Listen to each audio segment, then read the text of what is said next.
नमस्कार दोस्तों। देखिए फ्रेंड्स, जनवरी फरवरी और मार्च 2022 के हर महीने की और पिछले पूरे एक साल की जो करंट अफेयर की ई बुक है वो लॉन्च हो चुकी है। और ये जो बुक है ये आपकी प्रिपरेशन को बहुत ही शानदार तरीके से आगे बढ़ाती है और इसे बहुत ही रोचक तरीके से लिखा भी गया है। तो सभी प्रश्नों को डे वाइज बांटा गया है, तो इससे आप बहुत कम समय में पूरा रिवीजन कर सकते हैं। प्रश्नों को एमसीक्यूज प्लस उसकी व्याख्या प्लस फिगर के माध्यम से एक्सप्लेन किया गया है, ताकि जब आप पढ़ें तो आपकी जो रुचि है वो बनी रहे। और तस्वीरों के माध्यम से यहाँ पर जो चीज़ें एक्सप्लेन की जाती हैं वो लंबे समय तक आपकी मेमोरी में बनी रहती हैं। तो डेफिनेटली ये जो किताब है आपकी तैयारी में चार चांद लगा सकती है। देखिए फ्रेंड्स, आपकी परीक्षा के लिए, आपके जीवन के लिए यह एक छोटा सा इन्वेस्टमेंट है जो कि आपको एक शानदार सफलता की ओर ले जाएगा। और निश्चित रूप से जो भी पैसा आप यहाँ पर देते हैं वो कई गुना, कई लाख गुना होकर आपको वापस मिलता है। यकीन मानिए कि आपके सिलेक्शन में ये किताबें महत्वपूर्ण रोल निभा सकती हैं। तो अगर आप इन पीडीएफ्स को ख़रीदना चाहते हैं तो वीडियो का डिस्क्रिप्शन और कमेंट बॉक्स जाके चेक कर लेना, वहाँ पर आपको लिंक मिल जाएगा। वहाँ पर क्लिक करके आप ये जो पीडीएफ है इनको डाउनलोड कर सकेंगे। और अगर किसी प्रकार की आपको कोई असुविधा होती है तो आप मुझे studyvidgyan@gmail.com या फिर studyvidgyan@outlook.com पर ईमेल कीजिएगा। ठीक है फ्रेंड्स, तो ये है आज की पूरी इन्फॉर्मेशन। और इस ई बुक को प्राप्त करने के लिए आप वीडियो का डिस्क्रिप्शन जो है वो चेक कर लीजिएगा। देखिए फ्रेंड्स, एक बड़ी खबर से निकल कर सामने आ रही है कि अब कहीं पर भी जो टीचर्स के पद हैं वो खाली नहीं रहेंगे। तो देश के प्रमुख हायर एजुकेशनल इंस्टीट्यूशंस में टीचर्स का पद अब लंबे समय तक रिक्त नहीं रहेगा। खाली होने से पहले ही इन पदों को भरने की प्रक्रिया शुरू करनी होगी। टीचर्स के खाली पदों को भरने में देरी को लेकर कोई भी बहाना नहीं चलेगा। एजुकेशन मिनिस्ट्री ने इसको लेकर एक प्लानिंग तैयार की है। हालांकि इससे पहले सेंट्रल यूनिवर्सिटी सहित सभी सेंट्रल हायर एजुकेशनल इंस्टीट्यूशन में टीचर्स के खाली पदों को मिशन मोड में भरने का निर्देश दिया गया है। 31 अगस्त 2022 तक की समय सीमा भी निर्धारित की गई है। तो हालांकि यहाँ पर जो न्यूज़ है ये इसलिए बहुत ही महत्वपूर्ण है क्योंकि पीएम मोदी ने सभी मिनिस्ट्रीज़ को और डिपार्टमेंट्स में जो पद खाली हैं उनको भरने का निर्देश दे दिया है। तो यहाँ पर जो खबर निकल के आ रही है उसके मुताबिक एजुकेशन मिनिस्ट्री की एक रिपोर्ट में कहा गया है कि मौजूदा समय में सेंट्रल हायर एजुकेशन इंस्टीट्यूशंस में टीचर के 11,000 से ज़्यादा पद रिक्त हैं। इसमें 6,500 से ज़्यादा पद अकेले सेंट्रल यूनिवर्सिटी में हैं। आईआईटी में भी टीचर्स के करीब 4300 पद हैं। आईआईएम में 422 टीचर्स के पद खाली हैं। तो बहुत सारे पद खाली हैं और इन पदों को 31 अगस्त तक भरने की बात कही गई है। तो आज के अखबारों में भी इससे संबंधित जो खबरें हैं वो विभिन्न रूपों में प्रकाशित की गई हैं, जैसा कि आप देख रहे हैं। तो यहाँ पर देखिए, खुद शिक्षा मंत्री धर्मेंद्र प्रधान ने देश भर में सभी केंद्रीय विश्वविद्यालयों के कुलपतियों से सीधी चर्चा की है। हालांकि उन्होंने सभी से 3 महीने के भीतर ही खाली पदों के विज्ञापन जारी करने के निर्देश दिए थे। मंत्रालय के मुताबिक शिक्षकों के करीब 8,500 पदों के लिए अब तक विज्ञापन जारी भी किए गए हैं। खुद प्रधानमंत्री ने इस संबंध में तेज़ी से प्रक्रिया को पूरी करने की बात कही है। तो आने वाले दिनों में आपको हायर एजुकेशन में टीचर्स से संबंधित जो रिक्तियां हैं तो उस पर विज्ञापन देखने को मिलेगा। तो बिल्कुल तैयार रहिए। अगर आपने नेट किया हुआ है, आप पीएचडी हैं या फिर आपने स्लेट की परीक्षा जो कि उत्तर प्रदेश में लगभग 20 साल पहले हुई थी, स्टेट लेवल एलिजिबिलिटी टेस्ट, अगर इनमें से कोई भी योग्यता आपके पास है तो आपको जॉब में यानी कि आवेदन करने का मौका मिलेगा और जॉब के लिए आप अप्लाई कर सकते हैं। स्टाफ नर्स की परीक्षा भी कल संपन्न हो गई है और उपस्थिति रही है लगभग 58%। संख्या क्योंकि बहुत कम थी इसलिए 2 जिलों को, प्रयागराज और लखनऊ को ही परीक्षा केंद्र बनाया गया। दोनों को मिलाकर 38 परीक्षा केंद्र थे और लगभग 58% ही उपस्थिति रही। तो पहली बार ये जो परीक्षा है 2 चरणों में हो रही है, प्री और मेंस। तो कल प्री का जो चरण था वो पूरा हुआ और इसमें कुल 18,058 अभ्यर्थी पंजीकृत थे। 10,572 लोग परीक्षा में शामिल हुए हैं।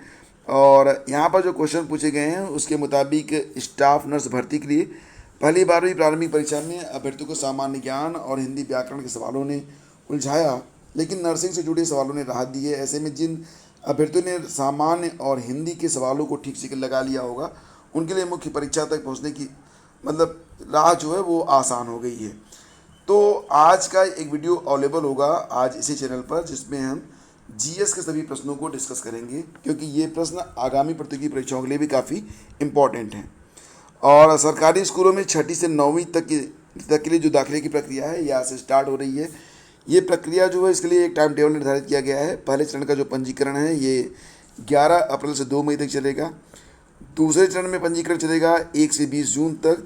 तीसरे चरण में चलेगा 16 जुलाई से 3 अगस्त तक। और पहले चरण में जो स्कूल आवंटित होंगे वो 11 अप्रैल से 12 मई तक होंगे।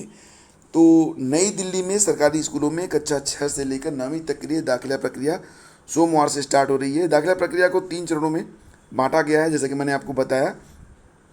और इसके लिए जो अभिभावक हैं या छात्र हैं वो शिक्षा विभाग की वेबसाइट पर अपना रजिस्ट्रेशन कर सकते हैं। इसके बाद ये प्रक्रिया आगे बढ़ेगी और पूरी जानकारी लेने के लिए आप ऑफिशियल वेबसाइट को विजिट कर सकते हैं, या फिर ये क्लिप अगर आप पढ़ना चाहते हैं तो ये क्लिप भी आपको मिल जाएगी हमारे टेलीग्राम चैनल पर। तो प्रत्येक चरण के लिए जिन छात्रों को सीट नहीं मिली है उनकी एक सूची तैयार कर जिला शिक्षा निदेशक के पास पंजीकरण बंद होने के 2 कार्यदिवस पर पहुँचेगी। यदि आवेदक जोन के दायरे से बाहर है लेकिन जिला के दायरे में है तो जिला शिक्षा निदेशक के साथ सलाह कर स्कूल आवंटित कर दिया जाएगा। तो ये जो प्रक्रिया है ये दिल्ली के लिए है, ठीक है। और इसी के साथ देखिए फ्रेंड्स, चयन बोर्ड में सदस्यों के सभी पद खाली। भर्तियों पर संकट। सबसे पहले बात करते हैं जूनियर एडेड हाई स्कूल के बारे में। तो अशासकीय सहायता प्राप्त जूनियर हाई स्कूल में भी शिक्षक भर्ती फंसी हुई है। फाइनल जो मेरिट है वो अभी तक जारी नहीं हो पाई है। लगभग कुल मिला के देखा जाए तो 1800 से अधिक पद हैं शिक्षक और प्रधानाध्यापक से मिलाकर। इसकी जो उत्तरमाला है और जो कट ऑफ है, देखो कट ऑफ तो जारी नहीं हो पाई है, जो रिजल्ट है जारी हो चुका है, लेकिन अब परीक्षा के अंक और एकेडमिक रिकॉर्ड के आधार पर जो मेरिट बननी है वो मेरिट अभी तक तैयार नहीं हो पाई है और इसका भी कोई अता पता भी नहीं है। हालांकि अगर फ्रेंड्स देखा जाए तो कार्यकाल जो था उत्तर प्रदेश माध्यमिक शिक्षा सेवा चयन बोर्ड के सदस्यों का ये भी पूरा हो चुका है। 2 साल पहले ही ये कार्यकाल पूरा हो चुका था। 2 साल तक सभी सदस्यों का जो कार्यकाल था वो 2 साल के लिए एक्सटेंड किया गया था, जो कि 8 अप्रैल को पूरा हो गया। तो वर्तमान समय में देखा जाए तो उत्तर प्रदेश माध्यमिक शिक्षा सेवा चयन बोर्ड में सदस्य के सभी पद खाली हैं और वर्तमान में कोई भी सदस्य नहीं है। ऐसे में आगामी भर्तियों पर संकट मंडरा रहा है। हालांकि अध्याचन तो मिल चुका है। आप यहाँ पर देख सकते हैं कि टीजीटी और पीजीटी के लिए लगभग 5,500 से ज़्यादा पदों पर अध्याचन जो है मिल चुका है, लेकिन अभी तक ये पता नहीं चल पा रहा है। लगभग 5,350 पद टीजीटी के हैं, 5,350 पद टीजीटी के और लगभग 2,000 पद पीजीटी के हैं। मतलब 7,000 पदों पर यहाँ पर अध्याचन मिल चुका है, लेकिन अब यहाँ आयोग में कोई सदस्य ही नहीं है। तो नए सदस्यों की नियुक्ति प्रक्रिया भी अभी तक स्टार्ट नहीं हुई है। नए सदस्यों की नियुक्ति न होने से अभ्यर्थियों को आशंका है कि कहीं ये जो चयन बोर्ड है इसको उत्तर प्रदेश शिक्षा सेवा चयन बोर्ड में विलय करने की तैयारी तो नहीं है, जिसका गठन प्रस्तावित है। 2 साल पहले ही कहा गया था कि उत्तर प्रदेश में जो एक शिक्षा सेवा चयन बोर्ड गठित किया जाएगा, जो कि प्राइमरी से लेकर डिग्री कॉलेज तक के जितने भी मतलब रिक्तियाँ आएंगी टीचर्स के लिए सभी का वो गठन, मतलब primary, junior, TGT, PGT, assistant professor सभी के लिए सिर्फ एक ही आयोग होगा, शिक्षा सेवा चयन बोर्ड उत्तर प्रदेश। तो हालांकि गठित नहीं हुआ अभी तक, लेकिन अब क्योंकि ये पद खाली हैं माध्यमिक शिक्षा सेवा चयन बोर्ड के, तो लोगों को आशंका है कि कहीं शिक्षा सेवा चयन बोर्ड में ही इसका विलय तो नहीं होने जा रहा है। तो चयन बोर्ड के 5 सदस्यों का जो कार्यकाल है वो 8 अप्रैल को पूरा हो चुका है, ठीक है। और 8 अप्रैल को पूरा होने के बाद अभी नए जो सदस्य हैं वो नहीं आ पाए हैं, न ही इन सदस्यों का कार्यकाल बढ़ाया गया है। चयन बोर्ड में कुल 10 सदस्य होने चाहिए, लेकिन सदस्यों के 5 पद पहले से खाली थे और अब इन 5 पदों का कार्यकाल पूरा होने के बाद सभी पद रिक्त हो गए हैं। इन 5 सदस्यों का कार्यकाल 2 साल के लिए पहले बढ़ाया गया था और ये आदेश 7 अप्रैल 2020 को जारी किया गया था। आदेश में यह भी स्पष्ट था कि अगर नवगठित उत्तर प्रदेश शिक्षा सेवा चयन आयोग इन सदस्यों की पदावधि पूर्ण होने से पहले बन गया तो उस तिथि से सदस्यों का कार्यकाल स्वतः समाप्त हो जाएगा।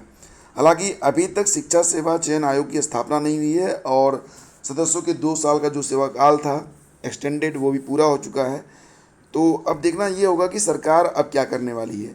सरकार फिर से इनका कार्यकाल एक्सटेंड करती है, नए सदस्यों को रखती है, मतलब जो रिक्त पद हैं उस पर नए सदस्य रखे जाएंगे, या फिर इसका विलय होगा शिक्षा सेवा चयन बोर्ड में। तो बेसिकली जो बात है वो ये है कि जो रिक्तियां हैं और जो परिणाम हैं वो जारी होने चाहिए, और 7,000 से अधिक पद टीजीटी पीजीटी में मिल चुके हैं। तो टीजीटी पीजीटी और प्रधानाचार्य के पदों पर जो वैकेंसी जिसके लिए अध्याचन भी मिल चुका है उस पर रिक्तियां भी जारी करने की बात कही जा रही है। तो देखते हैं कि किस प्रकार से ये रिक्तियां जारी होती हैं। हालांकि वर्तमान समय में सभी पद खाली होने से अभी थोड़ा वक्त इसमें लगने की मतलब बिल्कुल स्पष्ट है कि कुछ वक्त इसमें अभी लगेगा, और आगे क्या होने वाला है ये काफ़ी ज़रूरी रहेगा, इस पर नज़र रखना। और फ्रेंड्स आज के वीडियो में बस इतना ही, और आपको ये बता दें कि टैबलेट और स्मार्टफोन की आपूर्ति न कर पाने पर आईटी कंपनियों को जुर्माना लगाया गया है। आपको यहाँ पर मैं बताना चाहूँगा कि अभी तक केवल 2,71,000 विद्यार्थियों को ही स्मार्टफोन और टैबलेट मिला है। 9,74,000 अभ्यर्थियों को अगले 100 दिन में दिया जाएगा, ये टारगेट रखा गया है। तो प्रदेश में विद्यार्थियों को मुफ्त वितरित करने के लिए स्मार्टफोन और टैबलेट की आपूर्ति ये कंपनियां नहीं कर पाई हैं, तो इसके लिए अब इन कंपनियों पर 14 करोड़ रुपए का जुर्माना लगाया गया है। नोडल संस्था यूपी डिस्को ने इन तीनों कंपनियों से 3 महीने में 17,70,000 स्मार्टफोन और टैबलेट की आपूर्ति करने का अनुबंध किया था। हालांकि तीनों कंपनियां केवल 12,31,000 टैबलेट और स्मार्टफोन की आपूर्ति कर पाईं। यूपी डेस्को के एमडी कुमार विनीत ने बताया कि अनुबंध की शर्तों के अनुसार कंपनियों को प्रति सप्ताह आपूर्ति का लक्ष्य दिया गया था। लक्ष्य पूरा न करने पर कुल टेंडर का लगभग 0.5% प्रति सप्ताह जुर्माने का प्रावधान है। तो एक बड़ा जुर्माना लगाया गया है सैमसंग, लावा और एसर पर, और इसकी वसूली उन्हें भुगतान की जाने वाली राशि से कटौती करके की जाएगी। तो आने वाले 100 दिनों में जितने भी लोग शेष हैं उनको टैबलेट और स्मार्टफोन दे दिए जाएंगे, इसकी पूरी तैयारी कर ली गई है। हालांकि कंपनियों ने कहा है कि कोरोना की वजह से उनको जो पार्ट थे वो अवेलेबल नहीं हो पा रहे थे, वो इम्पोर्ट नहीं कर पा रहे थे, जिसकी वजह से वो स्मार्टफोन और टैबलेट को जो है दे नहीं पाए हैं। तो फिलहाल अगले 100 दिनों में जो लोग शेष रह गए हैं उनको भी टैबलेट और स्मार्टफोन दे दिया जाएगा। तो फ्रेंड्स ये थी आज की पूरी अपडेट, और करंट अफेयर के लिए आप वीडियो का डिस्क्रिप्शन चेक कर लेना, वहाँ पर आपको जनवरी, फरवरी और मार्च महीने का जो संपूर्ण करंट अफेयर है उसकी लिंक अवेलेबल करवा दिया गया है। और अलग अलग महीने की अगर पीडीएफ आप परचेज करना चाहते हैं तो ये पीडीएफ भी आपको अवेलेबल करवा दी गई है। Thank you so much, have a great day, जय हिंद।